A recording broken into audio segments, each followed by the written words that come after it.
Okay, so I'm finally learning not to record the first 10 minutes where nobody's doing anything. Okay, so I have a PowerPoint and let me share that.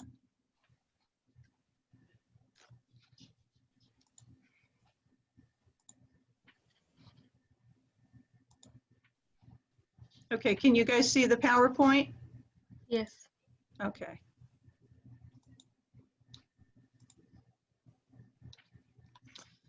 Okay, so chapter 3 in your pharmacy technician principles and practice book is about competencies, associations, and settings.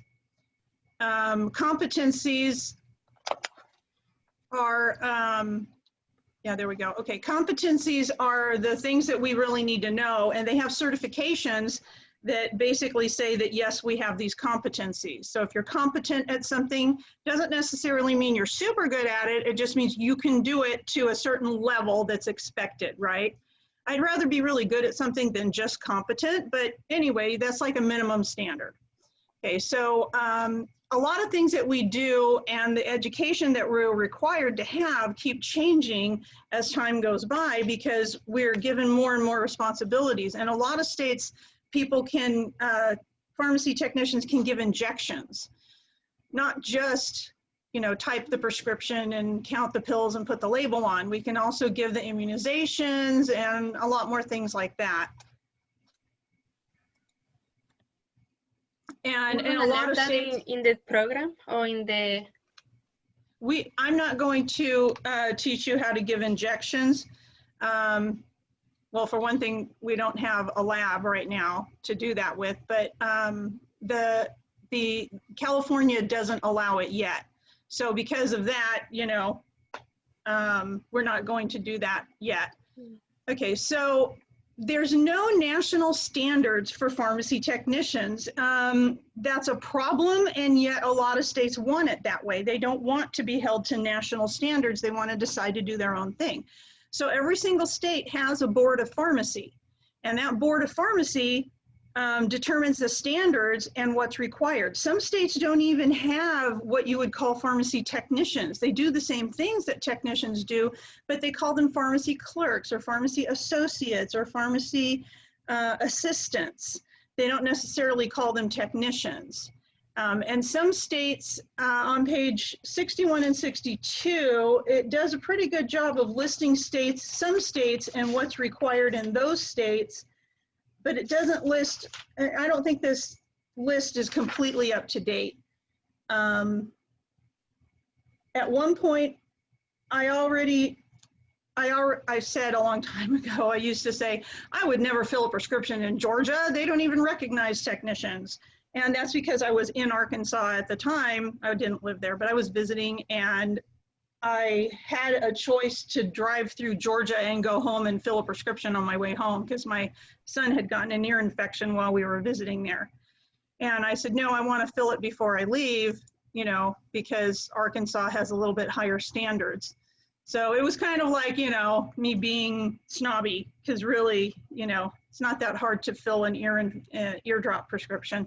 But anyway, every state decides, and not every state gives a license. Some give what they call a registration, which basically means you're on a list. You're registered as a pharmacy technician, and you have to pay to stay on that registry every year or every 2 years. California actually gives a license. All right, how am I getting to my next screen? Here we go. Yeah, okay. Now, since every state has their own board of pharmacy, you can only work as a pharmacy technician in the state that you're licensed in. Every board of pharmacy, it looks like on this PowerPoint slide that every board of pharmacy licenses technicians, and they don't, but they all license pharmacists and pharmacies.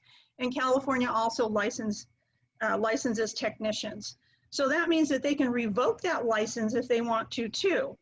And also the boards of pharmacy have a complaint system or a reporting system, and they like anybody, any consumer or a professional can report to the board of pharmacy things that they saw that they think are wrong, illegal actions, problems, things like that. And the board of pharmacies have to review and update the rules of regulations pertaining to pharmacy practice And over time, they've expanded the roles of pharmacy technicians. The California State Board of Pharmacy has a law code that they publish anytime it changes. And I've downloaded it off of their website. It's 234 pages in Word, and that's with, you know, small margins. 24 of those pages refer to pharmacy technicians. So that's only 10% of that whole code. I think it's expanded since the last time that I downloaded it, because it's been a few years since I downloaded it.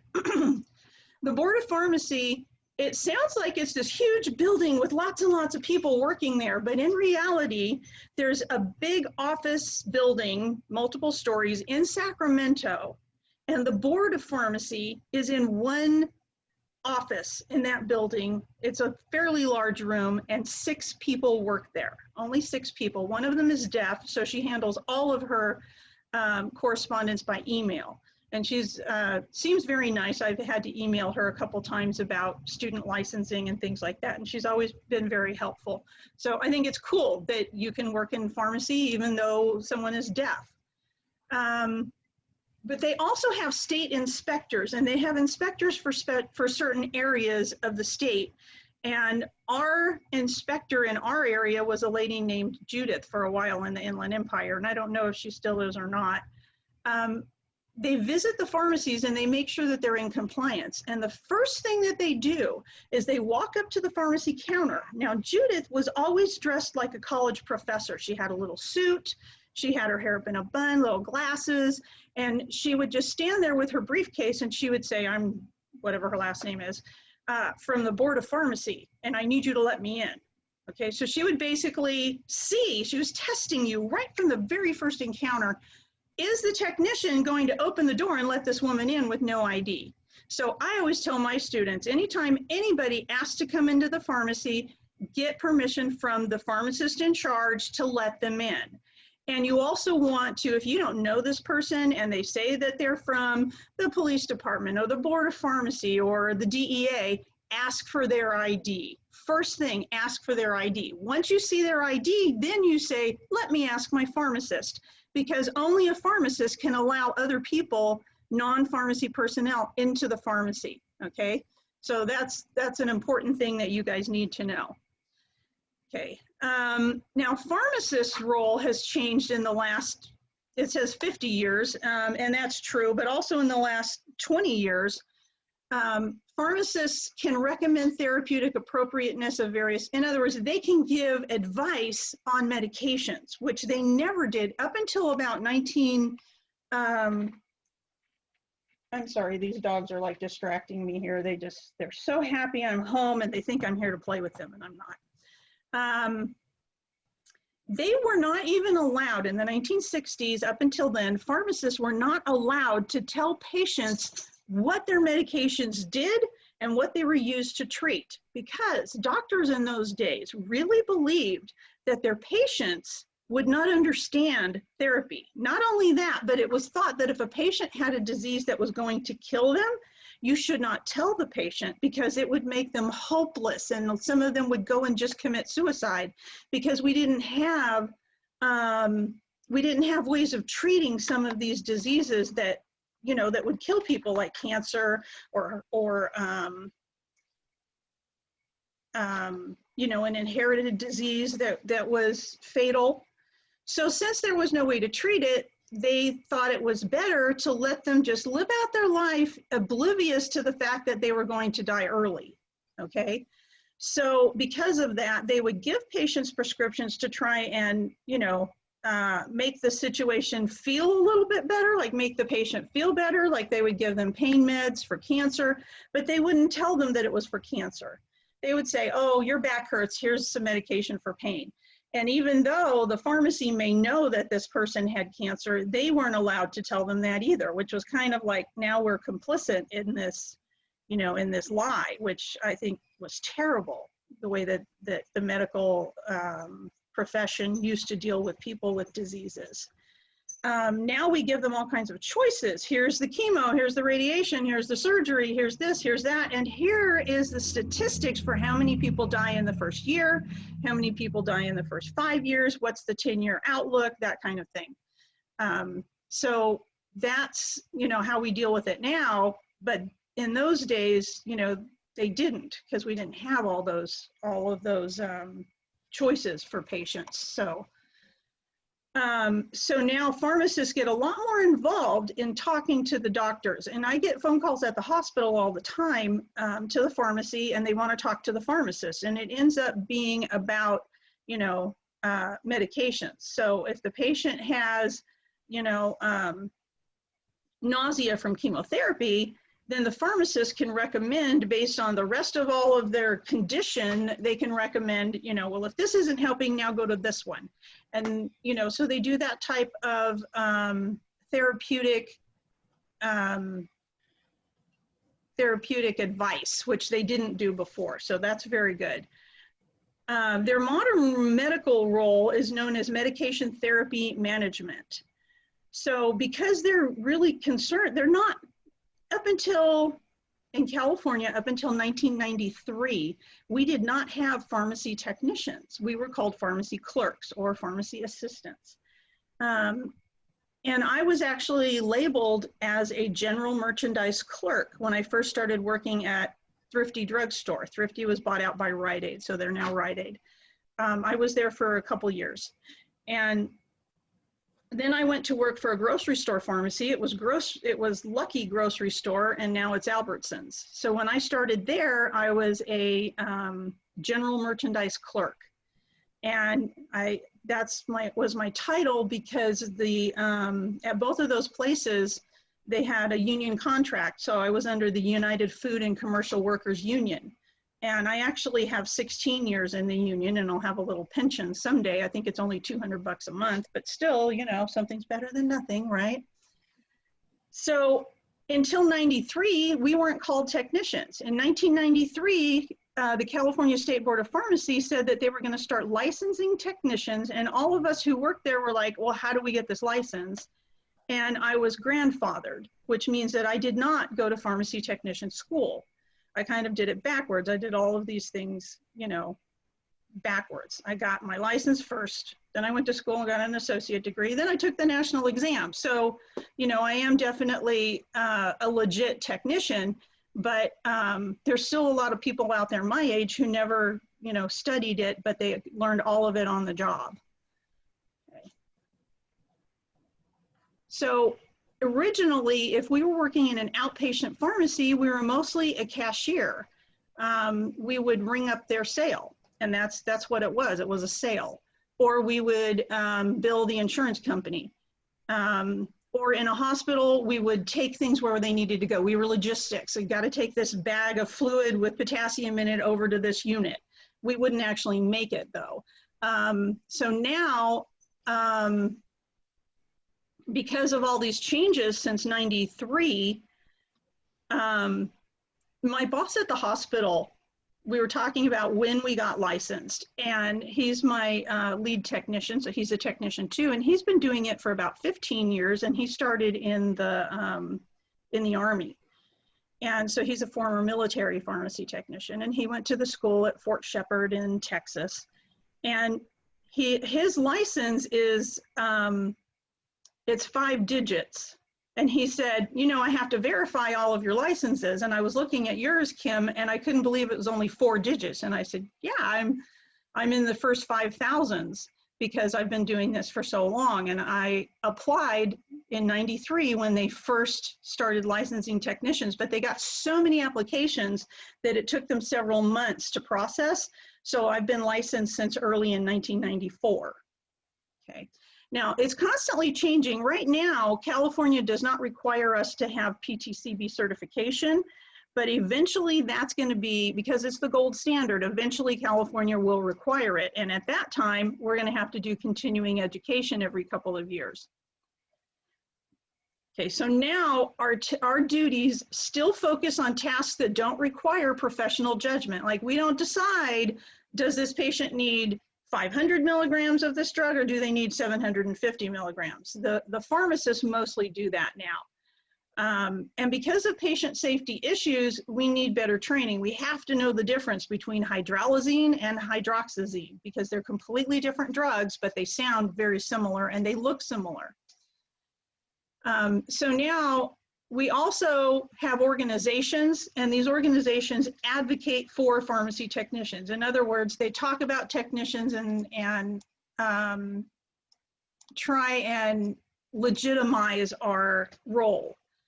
We have technician organizations in the American Society of Health System Pharmacists. They used to only allow pharmacists. And then there's the California Society, which is under ASHP. So it's a division of ASHP. Each state has their own Society of Health System Pharmacists, and they're all under ASHP. There's another organization called National Pharmacy Technician Association. That one was started right around the time that we started licensing technicians in California, but it was started in Texas. And the man that started it, Mike Johnston, started this because there was no association just for pharmacy technicians. At the same time, let's see if they list it on this website. Okay. The American Association of Pharmacy Technicians, AAPT. They started also, and that's not in this PowerPoint, but they're still around, but they're under another big organization. NPTA used to be a really good organization to belong to because if you paid your $50 a year or whatever it was, they had conferences, they had advocating for technicians, they had all kinds of stuff, mainly because of Mike Johnston, and free continuing education for your national, for your PTCB. But now they don't have as many things because Mike Johnston, he was the leader of this organization that had over 100,000 members, and then he decided to go back to school, and he didn't have his like deputy people in the organization that did a good job of taking over. So it kind of started to go down in quality. Like for a while, we weren't getting regular free continuing education. And because of that, like I still am a member, but I'm kind of like not as thrilled with it. So I'm just going to throw that out there, but it is getting better again. And I think it's because he got his master's degree and now he's back in dealing with this. Okay, so American Pharmacists Association, APHA, they have 5 mission statements, and it's all about their members, the laws surrounding pharmacy and resources and education, and also networking opportunities. Does anybody know what networking means in this case? What is networking if you're in a career? You can also network, let's say that you're in your, in a church group. You can also network within your church group or within the PTA, you know, if you're a member of the parent-teacher association at your kid's school. So what does it mean to network? Do you know, Alina? Juanita? Shamara or Romano? Okay. Networking in this case, it means getting to know the other people that are also in your group and letting them know what you can do and what you would like to do. So for instance, in pharmacy, if you're networking in pharmacy, and I didn't do it on purpose, but it's kind of happened where I walked into a school and I said, I'm a pharmacy technician. I've been working this long. I think at the time I had been working like 14 years. And are you hiring teachers, and what would I need to teach? And once I was hired at the first place, then I started going to things for teachers and meeting other teachers. And now in my own little Inland Empire area, I know a lot of pharmacy technician teachers. And a lot of times I would get an email or I would get a phone call, can you cover my class? And that has led to full-time jobs. Now it's part-time, but still that networking has helped me stay employed. So right now I have a full-time job and a part-time job. So I like to laughingly tell my students, you guys are my side hustle, you know, because I kind of am. This is my second job now, but it's actually, I have as much passion for this or more than I do for working in a hospital pharmacy, because at some point I'm going to retire. So who's going to take care of me in my old age? Who's going to fill my prescriptions in my old age? Who's going to be my nurse if I end up in the hospital? You know, some of them could possibly be my former students, and that's already happened. I've already walked into a pharmacy and had one of my former students fill my prescription. So, you know, like, I'm certainly hoping it's not something embarrassing, right? Okay, so networking is where you get to know the people that you, that are in your same profession, and you're kind of looking to see if there's other opportunities out there for you. So it increases your exposure to new jobs that might pay more, or you know, a raise, or a promotion even to new positions. So networking opportunities are great for if you love your profession and you want to stay in it. Okay, ASHP, that's the gold standard. I keep saying that, but it's so true. And this is the accreditation that our program at Valley College has, ASHP accreditation. So they have these goals, things like establishing minimum standards for hospital pharmacy practice, providing a forum for encouraging development of new pharmaceutical techniques, aid the medical profession in extending economic and rational use of medication. So they're even talking about helping patients not pay too much for their medication, or using all kinds of medications that the patient doesn't need. And then standardizing nationwide training for pharmacy technicians, which is, they've already been met with a ton of resistance from states because they don't want to do it. It's easier for states to not require certain training and not require licensing for their technicians. And they've been slowly being pushed into doing it because it's happening in all the other states. So they feel like, you know, peer pressure to do it as well. Why would they not want to license and require training for their technicians? That's the question that always comes to my mind. A lot of times, and I was a member of PTEC, which was the Pharmacy Technician Educators Council, and I don't think it's still around, but anyway, one of our members works in Florida, and she was in charge of a school in Florida for technicians. So she went to a board meeting of the Florida State Board of Pharmacy, and she asked them, why don't you want to have licensed technicians? And the answer she got back, because they were tired of hearing it and they just blurted out, because then we would have to discipline them. And that requires time and money, okay? So the state boards of pharmacy have to hold them accountable. So if you have someone with a title that's trained, if they do something wrong, you have to hold them accountable. So in California, technicians are held accountable for the things that they do wrong. So we can actually go to jail if we fill a prescription wrong and someone dies from it. Now, they also have to prove that we were neglectful and we just didn't care. And that's difficult to prove. So most of the time, the person who gets in trouble or the people who get in trouble are the pharmacy itself, the owners of the pharmacy, and the pharmacist who checked our work. But there have been a few instances where technicians have gotten in trouble as well.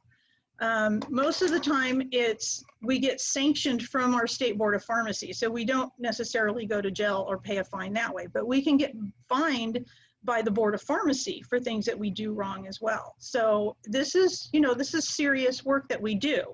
And I think a lot of people like nurses don't understand that what we do is serious and has consequences.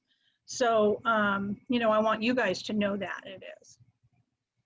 Okay, white papers are research studies that turn into reports from different governing bodies or different universities.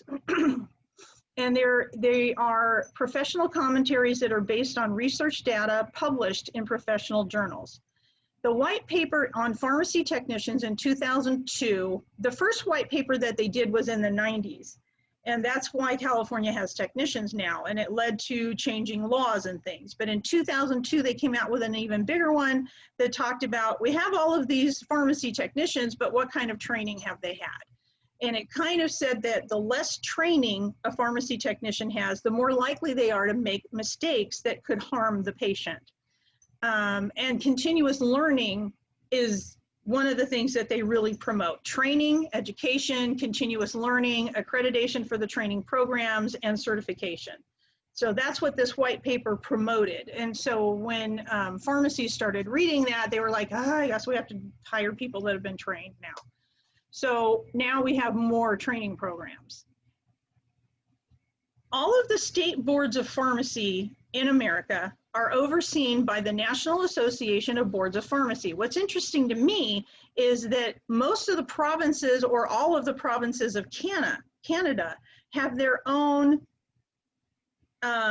province board of pharmacy, and they are also members of the American National Association of Boards of Pharmacy. And I met, I went to a conference in Las Vegas a few years ago, and I met some technicians from Canada, and I was surprised. I'm like, why are you here? This is an American association.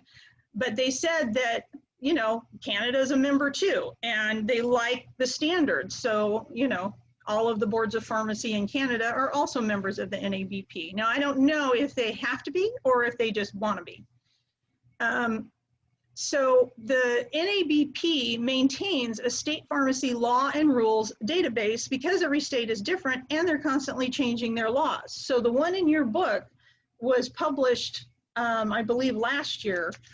So even some of those on page 61 and 62, those may have changed since then.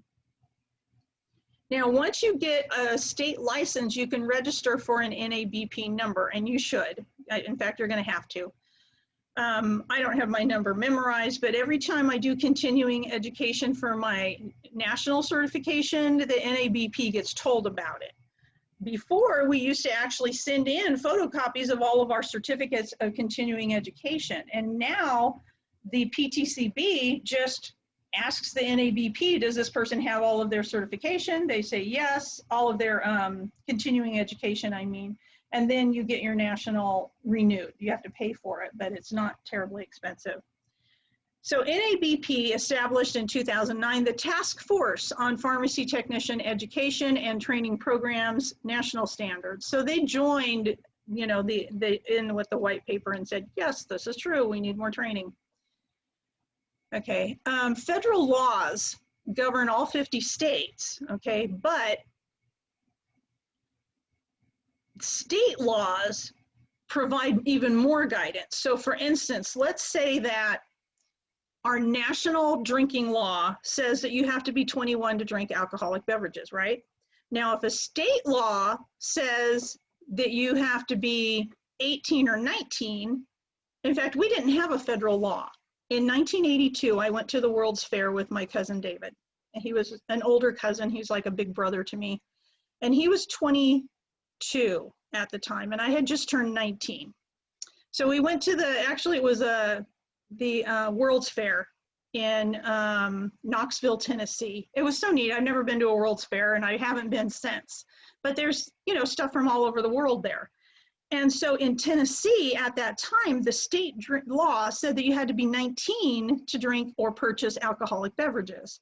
So I got to buy a beer, and I didn't even like beer. But hey, I'm 19, it's Tennessee, it's not California. I have to wait, you know, 2 more years in California to buy a beer. So I bought one. I think I had a few sips and I gave the rest to him. Then the federal law passed. Tennessee did not pass their law. They didn't change their law right away, but because the federal law was stricter, now everybody had to follow the federal law. So now all 50 states have this national, you have to be 21 to buy alcohol. Now, if one of those states said you had to be 22, then that state would have to follow the stricter law. So one of the questions that comes up on a lot of national exams for healthcare workers is, if state and federal law are different, which one should be followed? And the answer is whichever law is stricter is the one that should be followed. Okay, does that make sense? I hope it does. Okay, so right down here, it says when federal law and state laws differ, the stricter law is the one that's enforced. Okay, the PTCB is Pharmacy Technician Certification Board, and they're in Washington, D.C., and they give certificates to people who pass their exam. And their exam is called the Pharmacy Technician Certification Exam. It's the PTCE. All candidates should be required to complete an ASHP accredited program.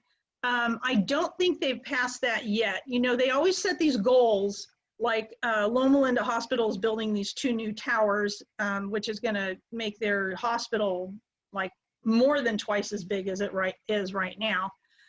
And their thing was Vision 2020, but this is construction, and law, like construction, always has things that delay it. So our hospital now, their Vision 2020 is going to be completed, hopefully in May of 2021, we'll be able to start using those towers, even though it was supposed to be completed in 2020. So just like that, this says that all candidates should be required to complete an ASHP accredited program by 2020, but it hasn't happened yet. So right now in California, if you take this exam, you can be licensed. The problem is if you just walk up and try to take this exam, there's so many questions that you need to go through this program to learn how to answer. Okay, so that last question was one of them. When state law is different from federal law, the stricter law is the one that should be followed, because that's the one that's going to be enforced. Okay, so this is about the PTCB certification. You have to have 20 hours of continuing education. There's all kinds of continuing education out there. It's basically, you have a small article that's maybe no more than 10 pages. You read the article, you answer anywhere from 10 to 20 questions with things that you find that it's just like doing your homework in your book. You see the questions, you go back to the chapter, you find the answer, you answer the questions. So you don't have to memorize those 10 pages and then take that quiz cold. Nobody does that. Most of them are going to be 1 to 2 units of continuing education. So if you do it right, you only have to do 10 of those lessons in 2 years. So it's not difficult. Most of them you can find for free online. Sometimes you might have to pay up to $3.50 per unit. So you could get all of your continuing education from PowerPack CE. They're charging $49 for all 20 units, which to me is kind of excessive when there's so much free out there. So I try to do as much free as I can, and then if I have to pay for 2 units at $3.50, I will, or up to $5. But I'm very frugal, okay? I'm cheap, so I prefer to do the free stuff. So 10 of those 20 hours can be college credits. 5 of the 20 hours can be practical or employer-based. They're starting to say, no, you can't do that anymore. But you have to have 1 hour of pharmacy law and 1 hour of patient medication safety, okay? So you have to have a law unit and a safety unit. Most of them are 2 units, so you end up getting those extra 2 units.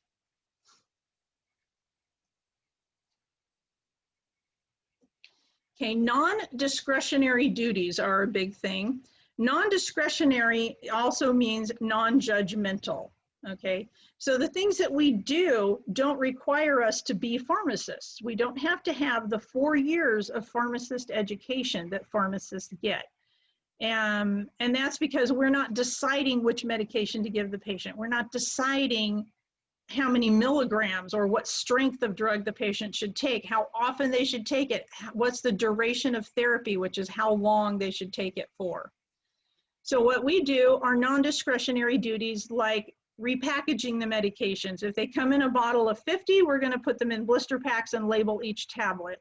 We're typing, or data entry, we're filling the automated dispensing machines, we're doing billing, we're counting pills, we're ordering. So it's any task performed in a pharmacy setting that doesn't require the pharmacist to do it. Everything that we do has to be checked and approved by a pharmacist. Okay. So we are prohibited from interpreting scientific studies, although we can present those scientific, like lab work, to the pharmacist. We can't counsel patients, and we can't confer with nurses about a patient's medical therapy. Okay, so we confer with nurses in the hospital all the time, because mainly they want to know, where's my medication for my patient. So we do talk to them a lot, but it's not about the therapy for the patient. Okay. Now, some states permit tech, check, tech. They call it TCT process. It's for things that still don't really require the judgment of the pharmacist, or things that they think that technicians can do as long as another technician checks them. New drug order entry. Okay, that's in a hospital. In outpatient pharmacy, we do new drug order entry all the time, but we don't have another technician check it. We have the pharmacist check it. So in some states, another technician can check it. Filling cassettes. Cassettes are, we call it cart fill in the hospital. It's, let's say that the patient's on Pepsid 20 milligrams, and they've been in the hospital for 3 days, and they're probably going to be with us a little longer. Every morning, they're going to get 1 tablet of Pepsid 20 milligrams. And so we're going to put it in a baggie, or in what it used to be a cassette, which is like a plastic bin. And then we would slide it in this cart that you would roll the cart over to the unit. So everybody on unit 1200, here's their cart for medications. And every drawer, every little slot has one of those plastic bins. It was sort of like a chest of drawers. And each drawer was for one particular patient, okay? Now we just carry the plastic baggies and we distribute them in the drawers. And so we don't call them cassettes anymore. Filling of floor stock or unit dose distribution systems. And that's like our ACCREDITATION machines. The technician must complete the validation process, be authorized, and they cannot check their own work.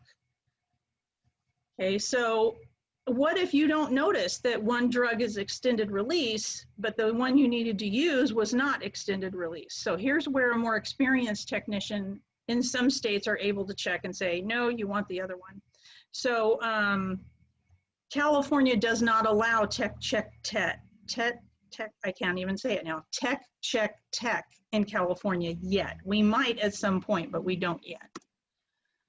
Okay, in inpatient pharmacies, we do prepare intravenous medications. I was not the IV tech yesterday, but I prepared some when our IV tech went to lunch. And we trade duties. One day I'll be IV tech, one day I'll be in charge of 5th floor, one day I'll be in the NICU. Hyperalimentation or total parenteral nutrition. That's a big bag of nutrients like carbohydrates, and we're going to talk about that a little bit more. But it's basically the food for the patient, but it's going directly in their veins because they can't actually eat. We fill and deliver medications through automated systems. That's the medication storage cabinet called either Pyxis, Omnicell, or AccuDose. They have different names for them, but it's basically you log into a computer, a drawer will pop open and you take out or you fill the medication that's in that drawer. And every drawer will have a specific medication. We stock the floor units, the critical care unit, the operating rooms, or the intensive care unit, so CCU, OR, and ICU. We repackage medications for unit dose cards. We help update and maintain the pharmacy information technology, what's in the computer, what prints, what doesn't print. We have to be able to prioritize the flow of orders. A stat order is the first priority, and in the hospital, it has to be prepared and delivered within 15 minutes or less. Okay, so that's going to be on your quiz for Chapter 3. ASAP is as soon as possible. That's our second priority. The next one is the standing or routine orders. These are scheduled medications. We typically send either a 24-hour supply first thing in the morning, or just before the dose is due, we'll send 1 dose. This is usually if the drug is really expensive and we think that they might discontinue the medication before tomorrow, then we're not going to send tomorrow's dose until it's due. And that's, you know, so that we don't have to waste it. Batch meds are scheduled medications that are prepared and delivered for the next day, and we place it in the patient's medication bin or the refrigerator, you know, like the day before, the night before.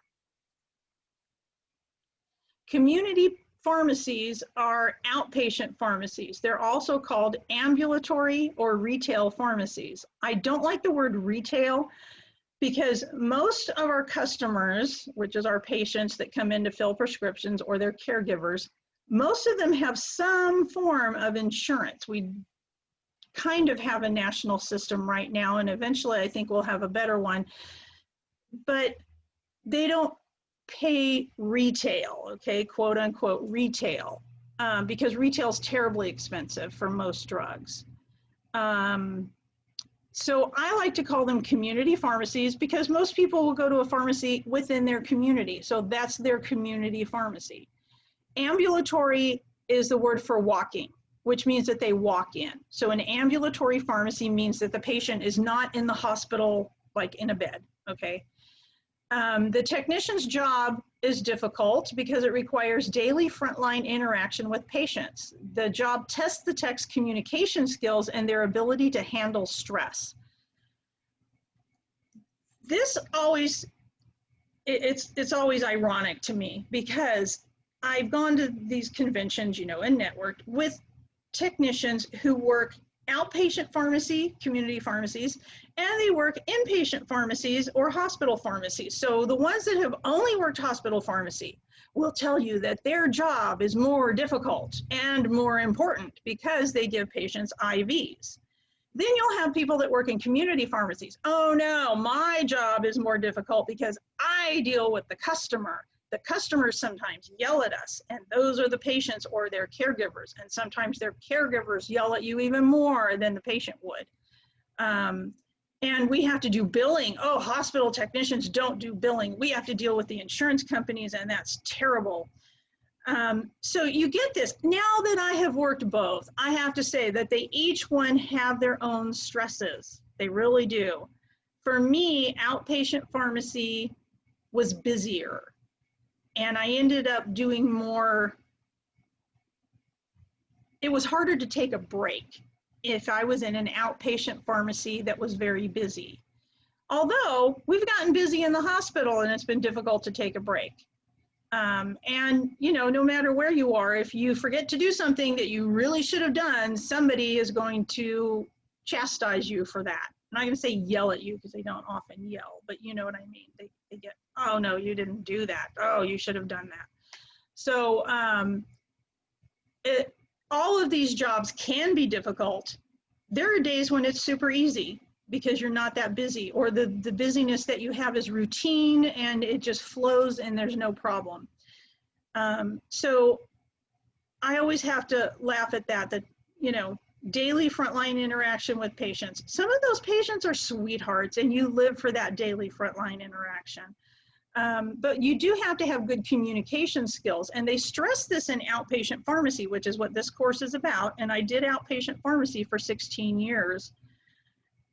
But you have to have good communication skills in the hospital too. And in the hospital, they're more concerned with professional language too, especially if you are typing a reply to a nurse. They want that reply to sound professional. And in the outpatient pharmacy, you have a constant pace of interacting on the telephone, taking refill prescriptions, answering insurance questions. When a patient hands you their insurance card, and we're going to get into this more in Chapter 7, we don't know that they're going to pay for that prescription. We don't know if they even have that insurance. I mean, if you're like me, you probably have at least 2 old insurance cards laying in a drawer somewhere. And if you take it to the pharmacy, are they going to say, oh, yes, oh, look, I see you have a $5 copay and give you your medication for that? No, because we have online adjudication that tells us if the patient still has that insurance. That's something that we have to deal with if the patient brings us the wrong card and they don't know it, and then they're like, no, I have that insurance, but they have some other insurance and they forgot. We also, in outpatient pharmacies, perform data entry. We access patient information, which means that we have to keep a lot of things secret. We bill the insurance companies. We have to know the various rules, regulations, and special codes for prescriptions. And your computer is going to tell you a lot of that, but we have to know what to enter. Prepare medications, medical devices, and compounds for customer pickup or delivery. Now, there are things called a closed-door pharmacy. A closed-door pharmacy, there's two different ones. The home health pharmacy fits somewhere between an inpatient and a community pharmacy because we process medications for patients. It could be on a weekly basis, a monthly basis, or we'll do 30 or 60-day medication cards where you'll have this blister pack and it will say, this is for a 30-day supply. This is for, you know, a 60-day supply. And it's like those medication trays. You've seen the 7-day pill packs with the little lid that opens for Monday and a lid for Tuesday and a lid for Wednesday and all of that. So theirs are like that, but they're attached to a blister card. We typically deliver these to nursing homes or smaller hospitals and rehab facilities so that those small facilities don't have to have a pharmacy there, or they don't have to have a large pharmacy there. Closed-door pharmacies are not open to the public. One of the other things that they do is they prepare total parenteral nutrition, or they prepare antibiotics. When my mother-in-law had an infection, she's 90 now, but about 5 years ago, she had an infection. And she didn't really need to go in the hospital, but she needed an antibiotic that could only be given by IV. So they had a nurse bring it to her every day, and the nurse would come at a certain time every day, come in, you know, clean the area, set up the infusion, and then she would stay for about 45 minutes while this small bag of medication was infused. And she would also look at the wound area, because my mother-in-law, like a lot of older people over 80, she has diabetes, so her wounds don't heal as quickly. So she would check the wound, she would talk to her about her medication, are you eating right, are you drinking enough fluids, and she would talk to the family members. My sister-in-law lived there at the time and would tell her, yes, this is what she ate today, she took her diabetic medication. So this went on for about 2 weeks. And it was nice to have a nurse come in and check, you know, my mother-in-law, make sure she's, you know, still at a certain level of health and she's getting healthier. But that was expensive for the insurance company, but it was less expensive than having her go into the hospital. So even if they paid $200, $300, even $500 for the nurse and the medication and the visit and all of that, it was still cheaper than about $10,000 to $20,000 a day to have someone in the hospital. So the insurance company was happy to do that, and most of them are. Wait, where's Erica? I just had someone in the waiting room and now they're not there anymore. I'll have to try it again.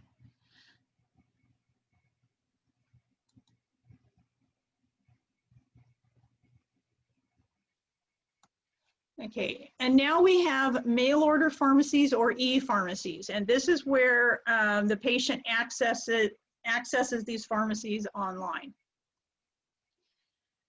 You've heard of baby boomers, right? These were people that were born in the 20 years after World War II. So starting around 1940 going, or 39, going all the way up to about 1965.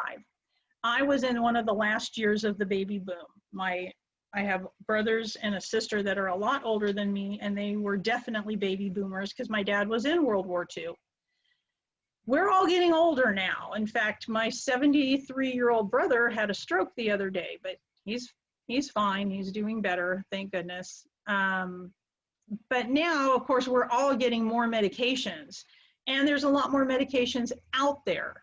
So, you know, we have to keep changing the medications to find the one that works best for us, rather than, you know, if you had high blood pressure 30 years ago, you only had a couple of options, but now, of course, there's a lot more options. So these e-pharmacies are happy to mail them to you. And they're located in large buildings in industrial areas. They process new and refill prescriptions. A lot of these e-pharmacies or mail order pharmacies are in states, you know, in middle America, like Minnesota or Illinois. Well, not so much Illinois, but some of the other ones where the cost of living is lower, so they pay their technicians less as well. We talked about this last week. you know, if you live in an area where you get paid a lot, you're also going to pay a lot for housing, right? And everything else is going to be a little more expensive. If you live in an area where the cost of living is lower, you're also going to get paid less. So some of these mail order pharmacies are in some of those states that have a lower cost of living, so they can pay less for the people that work for them. But there are a few here in California. In fact, there's one in Corona. Okay. This talks about accreditation by the PTCB, by the American Society of Health System Pharmacists, ASHP. We have this accreditation. We just got it a couple years ago, and we're one of the few schools in the Inland Empire that have this accreditation. There's only about 3 or 4. So we're very proud of this, and this is another reason why I'm happy to work here, because this is great. It means we follow these particular standards. Okay. And at ashp.org is the website for that if you wanted to look it up. Okay, there's 4 levels of pharmacy technicians in America. And this talks about them. You can be you can have no licensing or registration at all. You're not going to work as a technician in most states. Licensed pharmacy technicians means that their state requires a license. Some states have this registry we talked about. Other states have a license. Certified pharmacy technician is national recognition by a non-government testing agency or association, and most states use PTCB. So California requires a state license. They like PTCB. A lot of pharmacies won't hire you if you only have a state license. They also want to see that national accreditation. Okay.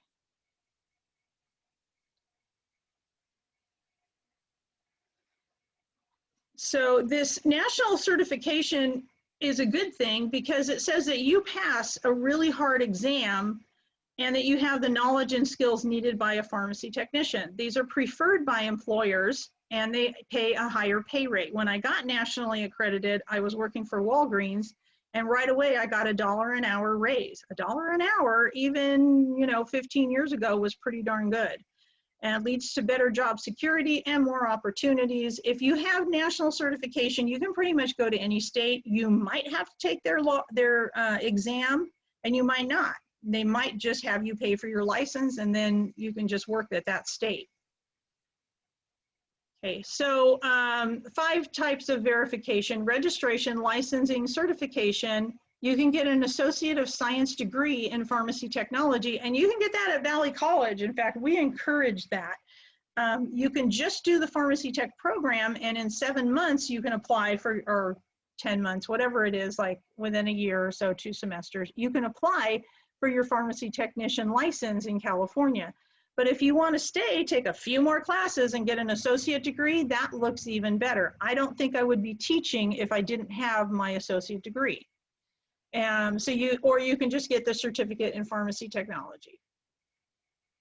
Okay. PTCB. Now there's another national organization called the National Healthcare Association.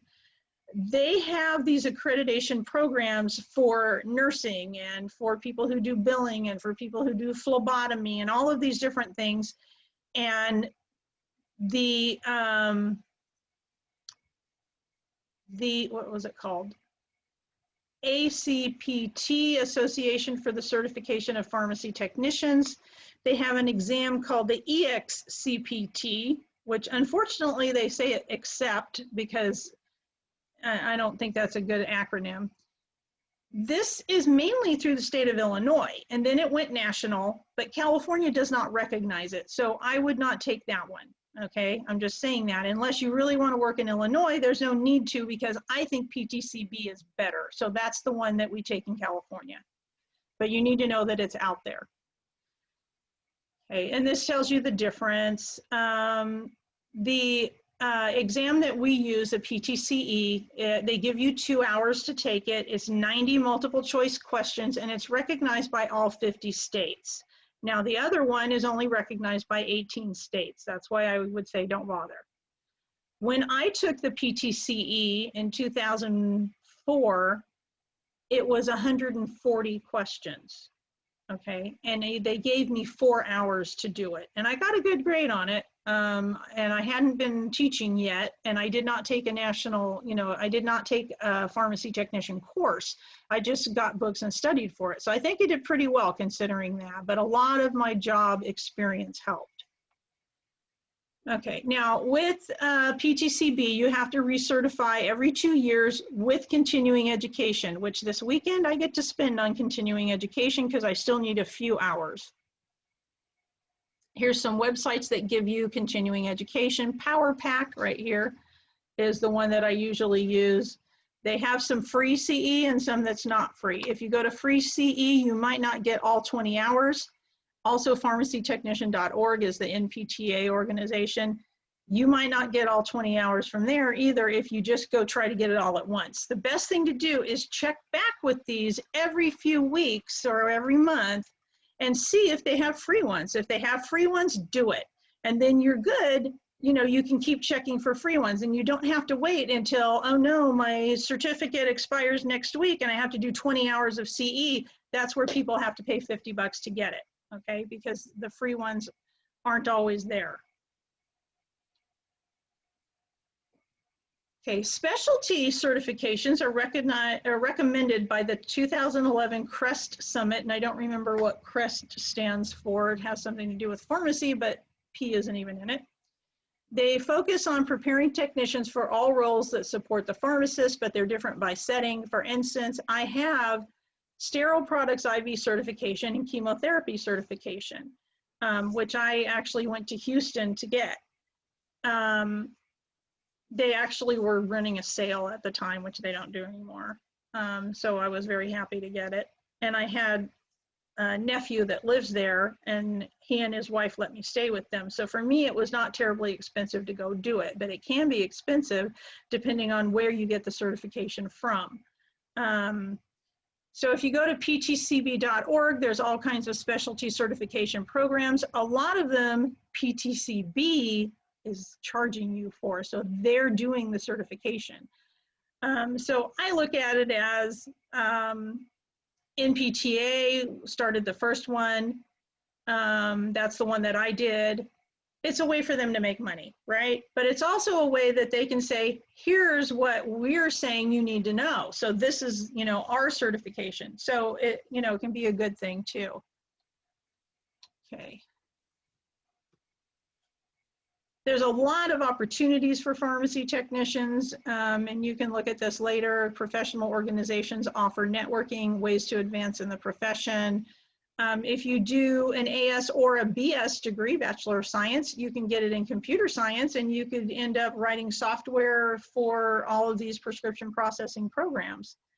You can write books on technician training. The lady that wrote our math book, Elaine Beal, I love this math book.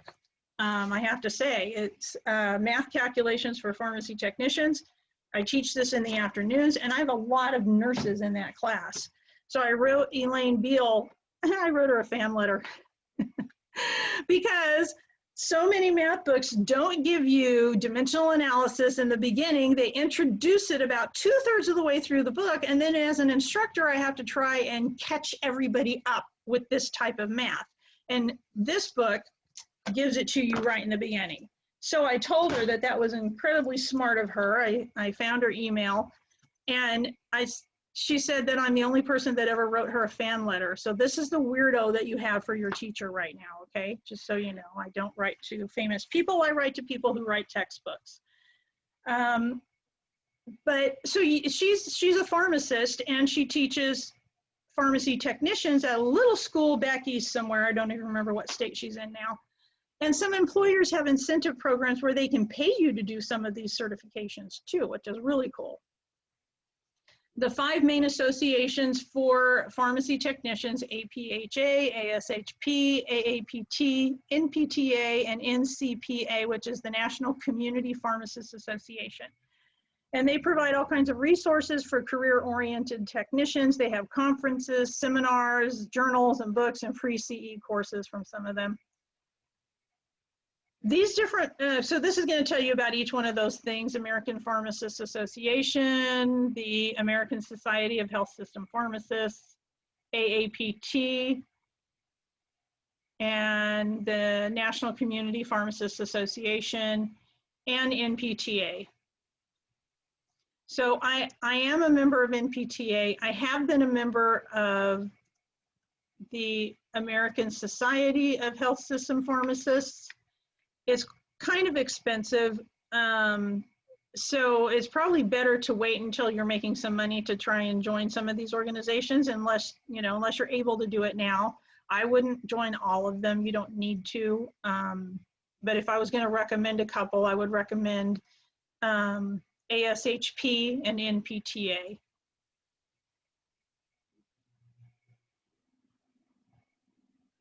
The Pharmacy Compounding Centers of America, this is a pharmaceutical compounding education and training, and they have a website with their different events, and they teach you about compounding. Of course, you have to pay for it.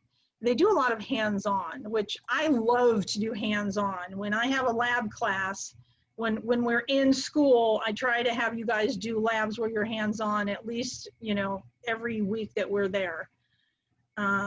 And I want to have a lab day for you guys later in the year, and hopefully our COVID rate is going to go down and we'll be able to bring anywhere from 8 to 10 students in the classroom at a time, but of course we'll be social distancing and masking. So I'm trying to see if we can do that. Let me admit someone here. Okay. So the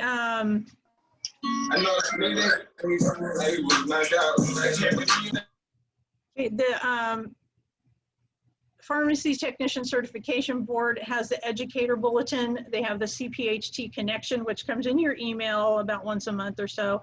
And they do all kinds of surveys. And if you're a member, and well, if you pass the exam, you'll be a member, then you get these surveys in the mail. I encourage you to go ahead and take them, because that's how they learn, what it's like in the field in the different states that you're in, because it's national. So it's a good idea to do that. They also do education, consulting, and the Pharmacy Technician Credentialing Framework, which is their idea of what you need to know to be nationally certified. They have annual meetings. Some of these places will have trade shows or expos featuring educational resources. They have CE at these meetings. I went to NPTA's convention, which was called RExpo. So it was like Expo, but RX in front of it. So that was very clever. It was in Las Vegas, and my husband went with me, and they didn't do it the following year. And I was very disappointed because I wanted to go. I got all of my 20 hours of CE at that convention, and it wasn't terribly expensive. And I met people from Canada. I met people from all over America. There was even a woman from Puerto Rico, because that's one of our protectorates. They have a board of pharmacy as well. So that was kind of neat. All of these organizations promote professionalism. And so if we're going to talk about professionalism in the workplace, some of the things we have to talk about are things that are changing, and they're changing very rapidly, especially, to someone my age. When I first started working, I worked retail. I worked in a jewelry store. I worked in I worked at May Company, which is like Macy's, and I worked in the clothing area, ladies' clothes. I had to wear a dress to work every day, and I had to wear hose with that dress. I wasn't allowed to show bare legs. If you had open-toed sandals, that was considered unprofessional. You're not supposed to show your toes, like feet are ugly or something. Now everybody gets pedicures, and everybody has beautiful toes, except right now with COVID, I need to paint mine. I need to take off the old polish and paint them. But these things are changing now, but healthcare is always going to lag behind the more hip professions, okay? Healthcare deals a lot with the elderly, and because of that, they still don't like to see visible tattoos. They don't like to see extreme makeup. They don't like to see hair color that is not found in nature, like blue hair, green hair, purple hair, okay? A lot of pharmacies will require that you, sorry, it's the dog again. He jumped up in my lap again. They will require that you that you look very, very conservative, okay? So for most elderly people, the word professional means conservative to a certain extent. So as far as proper clothing, shoes, and hairstyle, women can wear pants now, thank God, because, you know, I don't know if I could work well in a dress, especially in the pharmacy. We have to have a good appearance. We have to have a conservative appearance. One of my technicians that I work with is a man who has a sleeve of tattoos, okay? And his scrubs are short sleeved. So he wears a sleeve cover, and he's got a black one, and I think he has a beige or tan color one because the black is hot in the summer. And he wears it on the sleeve, the arm that has the tattoos. And everybody knows that they cover tattoos, but it's, you know, it's no big deal because we are so used to seeing it that it doesn't even matter anymore. And we have several other people with tattoos, and they have various ways of covering them. One thing that especially has connotations to gangs and jail and all of that type of stuff is neck tattoos. If you have visible neck tattoos, you may not be hired. And I'm just telling you this because the man who hired me was over 50 in the hospital. And in a lot of pharmacies, even community pharmacies, the person in charge is going to be an older person who's been there for years and worked their way up. So they're not going to have tattoos themselves, and they think that they're, I don't know what the term to use is, but it's not considered professional. So some of the other things besides appearance, once in a while I can get away with nail polish, but it can't be flaking. It has to be, like I can't have all kinds of designs and things on them. It needs to be just plain color. But I'm not supposed to have it when I'm making IVs. So that's kind of interesting. So I pretty much don't right now. Okay, you need to dress for the job. And I try to be as neat as possible, you know, when I go into work. I have fairly long hair, and I always tie it back. And when I'm making IVs, it goes in a bun because I have to put the hair cover on. You have to wear the proper shoes. You have to wear the proper clothes. You have to have good writing and communication skills. You have to be able to work in a team. There's going to be times when you're going to have to ask one of your coworkers to help you with something. It's just going to be impossible to get everything done in a certain time frame. If you have 2 stat orders going in 2 different directions, you're going to have to ask one of your coworkers to take one and deliver it. So that means if you want them to help you, you have to be willing to help them. So it's, you know, it's back and forth. You have to be able to really work as a team. You have to be honest. You don't want to lie about things because you can get in a lot of trouble for that. We've had people, I know 3 people at the hospital in the last 5 years, 3 people in my department have been fired for clocking out for another person. The person left early, and then they waited until it was time for that person to clock out, and then they clocked out for them. That is, that's considered fraud, and they got fired for doing it. And the person that they clocked out for was fired. You need to be punctual. It's considered extremely unprofessional to be consistently late. If there is like an accident on the freeway and you're stuck in traffic, of course you can't, you know, fly out of your car.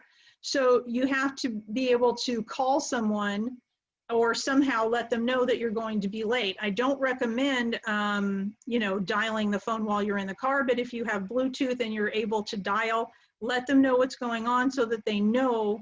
The worst thing is no call, no show. So if you don't show up when you're supposed to show up, you need to let them know. And the ability to adapt. They're constantly changing the way that they do things, little insignificant things. You have to be able to go with the flow. Oh, now we're doing it this way. Now we're storing this product over here, you know, so you have to be able to go with the flow. This chapter also covers job searches. I do recommend that you prepare a resume and you put it on things like Career Builders, Monster, Indeed, any of those job search sites. LinkedIn is a good place to network online. I've gotten, you know, questions about, you know, would you like to work at my school in Florida? No, I can't go to Florida, but thank you so much for asking. I really am flattered that you would think of me, that kind of thing. The other thing that I always recommend people do down here where it says always be professional, take a look at your social media sites, okay? If there's sites of an extreme party where maybe you're not, you know, where you're showing off your belly button or something like that, it depends. Is it tasteful? Is it not tasteful? If you indulge in drug use and there's pictures of it anywhere, you need to try and take them down. Most companies that hire have the capability of doing a search for you online. And I have found all kinds of things online that people, I'm sure, didn't necessarily want everyone to see. So kind of clean up your old media if you can, okay? And I would definitely say to do that. If there's pictures of you kissing someone you're no longer with, that's your business.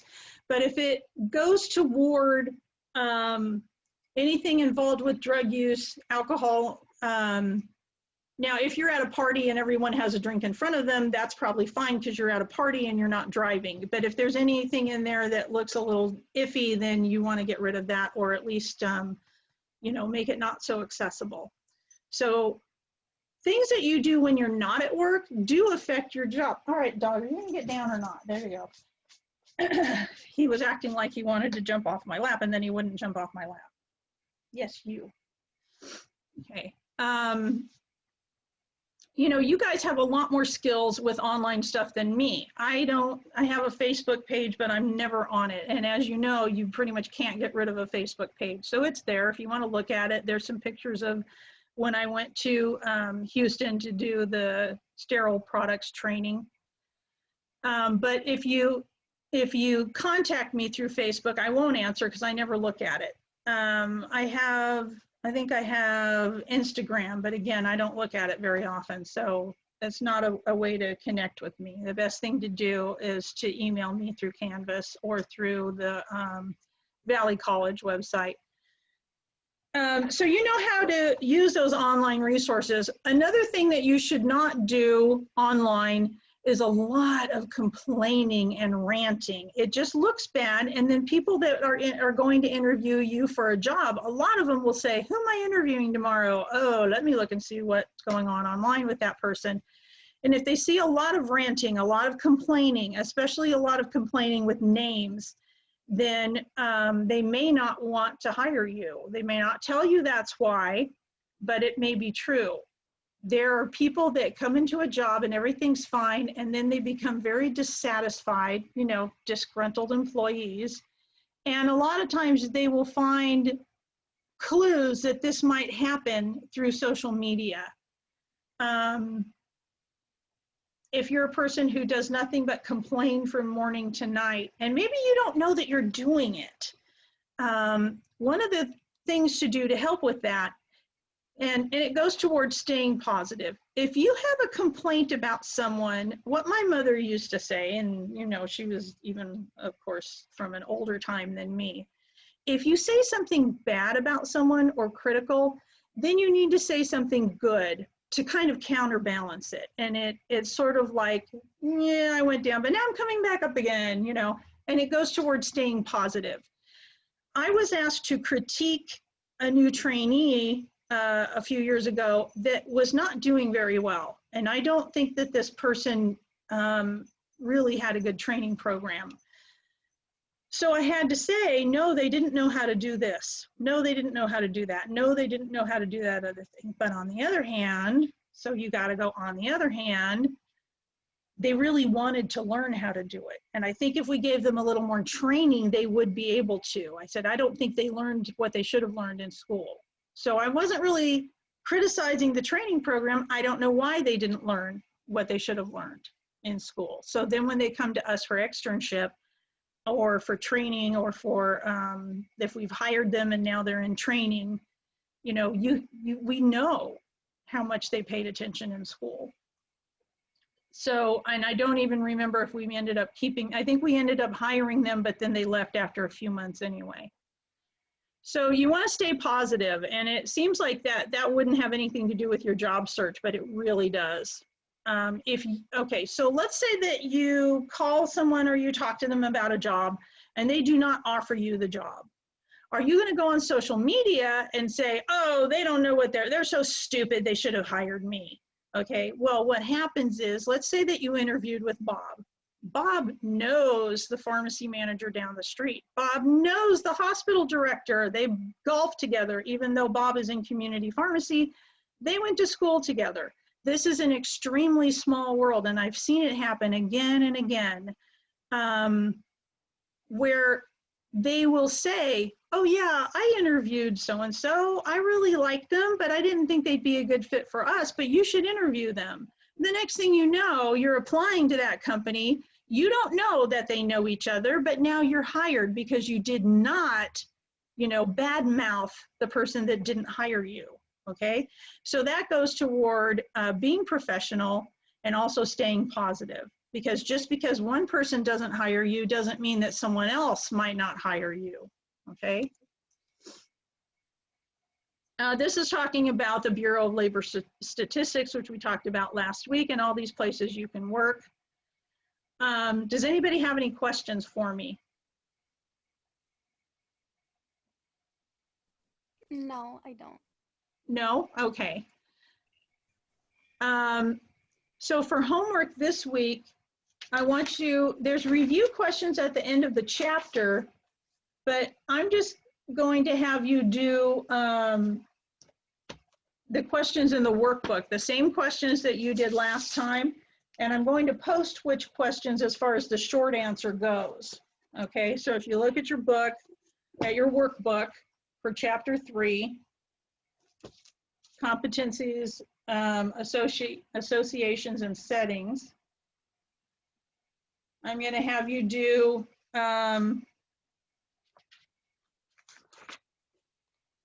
the terms and definitions again on page 21. Page 22, the same terms and definitions and true, false, and multiple choice on page 23. And on page 23, where it says fill in the blanks, question number 4, when state laws differ from federal laws, the blank law should be enforced. So people are going to think it's either state or federal, right? But what is the correct answer? It's not the word state and it's not the word federal. It's the stricter law, whichever one is stricter. Okay, so that means like whichever law is tighter or more restrictive. And then matching on page 24. And then as far as the short answer goes, I want you to do number 3 and number 4 on page 25.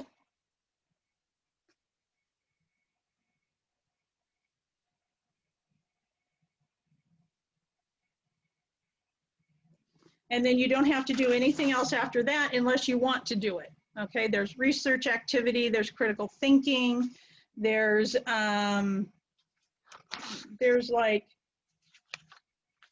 these questions for chapter 3 go all the way to page 34, but I'm not going to make you do all of those, okay? So I'll post that as your homework so you know what to do for that, okay? Okay. Okay, so let me see if there's anything else I need to cover for this week. And I'm going to post this PowerPoint too. I'm going to post this recording of this meeting on my YouTube channel. So have any of you guys looked at the YouTube channel yet? No, I don't even see like a link. Okay, I will give you a link to that. So you have a quiz. Your first quiz is going to be on chapter 1 and 3. Okay, so I'll post that one. I'll open it up pretty soon. I don't know if it's open yet, but if it's not, I'll open the quiz. Okay, but the bookstore still hasn't gave me my book because they're still back ordered. Okay. Yeah, me too. I have my book, yeah. Okay. I'm going to scan in chapter 3 and the workbook for you guys. And so then you'll be able to see the questions I want you to do, and you'll be able to read the book, okay? Okay. Okay, cool. But I know you said you were gonna scan in chapter 1, but I didn't see anything for that. Okay. Inbox, Let me, I thought I scanned in chapter 1 and I had to email it to everybody separately because it wasn't posting in Canvas. For some reason, I thought I posted it and then nobody could find it. So let me leave this, this one. All right. Let me stop sharing.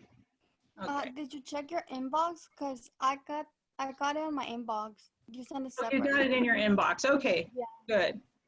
So you should have that also. So who said they did not have it? Me. I couldn't find it. Shamara? And me either. And who, Julia? Yes. Okay. Sorry, when you say me, I have to look and see which square has a line around it. Right. Okay. So I will check that and send it to you guys again, okay? So that will be for the quiz for today from chapter And for 1 chapter to 3. 3, so chapter 1 and 3. I'm gonna send everybody chapter 3 like I did chapter 1. So check your Canvas email, okay? It should be in your inbox. And I'll do that today because I have a class at 2 o'clock, so I'm gonna do it before 2, okay? Okay. I have to do it in my backyard because otherwise there's a glare on all the pages. I have to do it in this one shaded area that still gets lots of light. It's weird. So I'll do that for you guys. And then we're going to talk about the common lab equipment, but I need to go over to the school and get some of the equipment and bring it home with me so I can show it to you guys. I have a few things, but I'm not really ready to do that yet. So we're gonna do that next week, and I'm gonna film it so you guys will be able to look at it. Anybody who's not here will be able to look at it later, okay? And I had one person show up that I saw them in the waiting room. I went to click them in and they disappeared. And I don't remember who it was. So if you talk to any of your co-students, you know, I apologize for that. I don't remember who it was. I thought they would try to log back in again and then they didn't show up again. So anyway, so chapter 3 workbook is going to be due next week, which is a week from today is, what is that, September 2nd or 3rd? But I'm going to give you another week to turn it in, just like I did with chapter 1. Okay? Any other questions? No questions. Or anybody else? Um, Okay, then. When is Yes? the last day to turn in the package, the thing for The pharmacy? packet, try and get it in before the end of next week, okay? Because Robin Siraj has not asked me for it yet, and neither has Ms. Ontiveros, but I think that they will at some point. So I want to be able to say, I'm going to get them all by next week, okay? So get that into me as soon as possible. Why is that? I have a question. So the chapter 1, the homework is due today. I haven't done it because I don't have the book. So That's okay. Look at what I scanned you, and I'm going to send it to you again. Do it from there and get it to me by the end of next week also, okay? okay, thank you. Okay. I should have the book by then. Great. All right. So does anybody else have any questions? No. No? Okay. I just need to tell you something. Okay. Well, I left my charger in my room, like on the floor, and my dog came there and chewed it. So I'm trying to get a new one. So I've been using my phone, but it's That's hard, fine. like, to upload. Yeah, so I'm trying my best to work stuff with my phone and to fill it, to do the PDF for the package. Mhm. I can't really do it on my phone. I'm waiting for my charger for my computer. Okay, so you can't print it, right? No. Okay, the school library is open for, so you can call them and you can make an appointment to go in and you can do some of it there. Especially if you're, if you're waiting to be able to afford the charger, because the computer chargers with all of their little weird thingies on them, they can get expensive. So you can do it at the school, or, and that's one option. And they also have a copy of our book. So you can look at the actual book there if you want to too. So the school library has a lot of options for you guys. Okay. And then if you should be able to load it on your phone as far as the packet. And then you can, not necessarily the packet, I can wait on the packet, but like your homework, you can write it on paper, take a picture of it, and load that into Canvas. I use the Adobe scanner. I know a lot of people use Cam Scanner. So there's two apps that you can use to download things. Adobe Scan is free, and Cam Scanner, and those are the two right there. That's the Adobe Scan, and there's the Cam Scanner. Okay, so that's how I've been loading my, I've been taking pictures of my chapters with the Adobe Scanner and then sending them to you guys that way. So you can do that with your homework as well, and you can load it into Canvas that way. You can submit it, okay? And I know I've been getting a lot of homework, so I know that people are able to do that with their phones. I know most of them are using their phones to scan it in. So, yeah, I could do my homework. I just telling you about the package for the pharmacy. Okay, yeah, you can wait on the packet, okay? I want to get it by next week, but if you don't have it by then, just email me and let me know what your situation is, okay? Okay. All right. So any other questions? Yeah, you're talking about the package, the application package? Yes. Okay, but you said we can go to the school library, print it out, and then scan it to you Yeah. and keep the copy just in case. Yeah. Okay. That's the best thing to do. And you call the library and they'll give you a time when you can come in, because they don't want 50 people showing up at 2 p.m. You know what I mean? They want to be able to thanks. distance everyone. So that's how you wanted it, like to print out the application and just scan it to you? Because I did it through my computer, but I can print it out. Oh, if you filled in all the stuff on your computer, that's fine too. Yeah. Just keep a copy. Okay. Okay, cool. All right, uniforms. Did anybody call or get a uniform yet, or call and make an appointment? No, it's only because the book. So once the book is out the way, then I can focus on that. Exactly, and I think that's fine too. Yeah, I get that. That's fine. I like to keep, gentle reminders. One skill that has served me really well throughout my entire career and even in my life has been something I like to call politely persistent. Okay, so if you're stubborn, you don't have to be mean about it, but you're politely persistent and you keep reminding people gently and politely. They can't really get mad at you because you're polite, right? But eventually you end up getting, if not what you want, then something close to it, right? So if I'm politely persistent with everyone about their uniforms and about their application packet, then when Professor Ontiveros and Professor Siraj are politely persistent with me, then I have something to give them as well. So, and I don't want it to get to the point where people are not polite. That's not good. So, okay. Anything else? Nope. No.